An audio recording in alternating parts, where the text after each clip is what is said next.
کیا آپ جانتے ہیں ملکہ ترنم نور جہاں اور دلیپ کمار میں کیسا رشتہ تھا؟ کیا وجہ تھی کہ ملکہ ترنم نور جہاں کی وفات سے چند دن پہلے دلیپ کمار ان سے ملنے کراچی آئے تو انہوں نے دلیپ کمار کی خاطر پاکستان کے مشہور ترین ہیئر سٹائلش کو اپنے پاس بلا کر اپنے بالوں کا نیا سٹائل بنوایا، جبکہ وہ ان دنوں خود ہسپتال میں بستر علالت پر تھی۔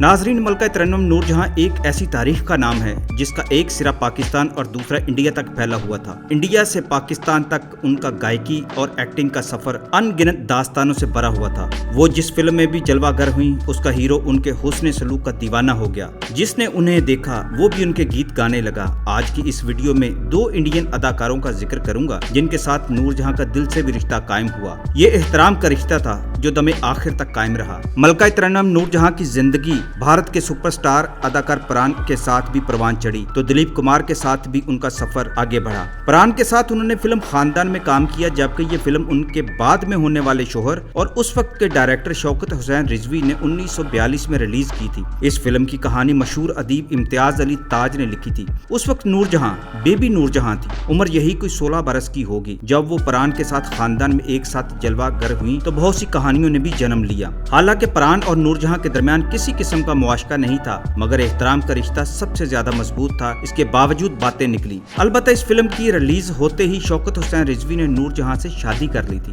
پھر نور جہاں 1947 میں جگنو میں دلیپ کمار کے ساتھ سکرین کی رونق بنی تو دلوں کے تار بھی بج اٹھے۔ دلیپ کمار کے ساتھ ان کا انتہائی مخلصانہ رشتہ قائم ہو گیا۔ مزے کی بات یہ ہے کہ نور جہاں کی جگنو فلم بھی سید شوکت حسین رضوی نے ڈائریکٹ کی، جو اب ان کے شوہر بھی تھے۔ جگنو فلم دلیپ صاحب کے کیریئر کی آغاز کی فلموں میں سے ایک تھی۔ نور جہاں کی بیٹی نازیہ اعجاز خان نے ایک بار بھارتی ویب سائٹ سے بات کرتے ہوئے بتایا تھا کہ سینما کے سنہری دور میں تعلق رکھنے والے دلیپ کمار اور نور جہاں دونوں ایک دوسرے کے بہت اچھے دوست تھے، اس کے علاوہ کوئی اور رشتہ نہیں تھا۔ دلیپ صاحب اور ان کی والدہ کی ملاقات اس وقت ہوئی جب دونوں نوجوان تھے اور دونوں ہی فلم جگنو میں کام کر رہے تھے۔ بعض اخبارات نے اس وقت بھی دلیپ صاحب اور نور جہاں کے رشتے کو غلط نام دینے کی کوشش کی، مگر انہیں منہ کی کھانی پڑی۔ نازیہ کا کہنا تھا کہ شاید یہ دلیپ صاحب کی دوسری فلم تھی۔ اس وقت میری والدہ کافی مشہور تھی اور ان کے یہاں دوسرے بچے کی پیدائش ہونے والی تھی، تب سے ان دونوں کی دوستی بھی تھی اور ایک دوسرے کے لیے دونوں کے دلوں میں محبت اور احترام کا رشتہ بھی تھا۔ نازیہ نے بتایا، جب میری والدہ کنسرٹ کے لیے بھارت گئیں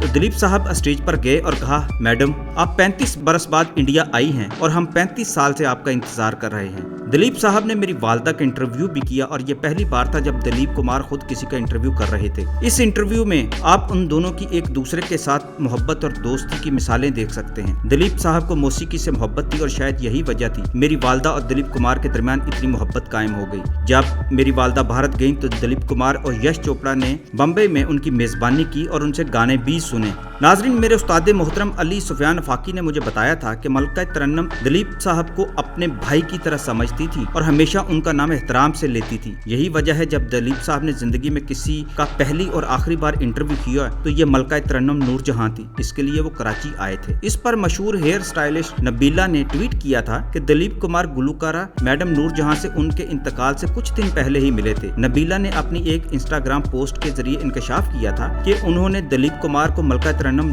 نور جہاں کے ساتھ اس وقت دیکھا جب وہ ان کے آخری بار نئے ہیئر کٹ کے لیے ان کے لیے ہسپتال گئی تھی۔ ہیئر اسٹائلسٹ نے بتایا کہ انہیں وہ دن یاد ہے جب آغا خان ہسپتال کے VIP کمرے میں انہیں میڈم نور جہاں کے نئے ہیئر کٹ کے لیے ہسپتال بلوایا گیا تھا۔ دلیپ کمار نے جب نور جہاں کا پنجابی میں انٹرویو لیا تو بہت ساری باتیں ہوئیں۔ نبیلہ نے مزید بتایا کہ دلیپ کمار بھارت سے تشریف لائے ہوئے تھے، اس لیے ظاہر ہے کہ میڈم نور جہاں چاہتی تھیں کہ وہ بہتر نظر آئیں۔ اس میں کوئی شک نہیں ہے ناظرین، ملکہ ترنم نور جہاں کو بناؤ سنگار اور رکھ رکھاؤ کا بہت خیال تھا۔ وفات سے پہلے بھی وہ اپنے لباس اور میک اپ کا خیال رکھتی تھی۔ یہ بات علی عظمت کو بھی خوب یاد رہنی چاہیے۔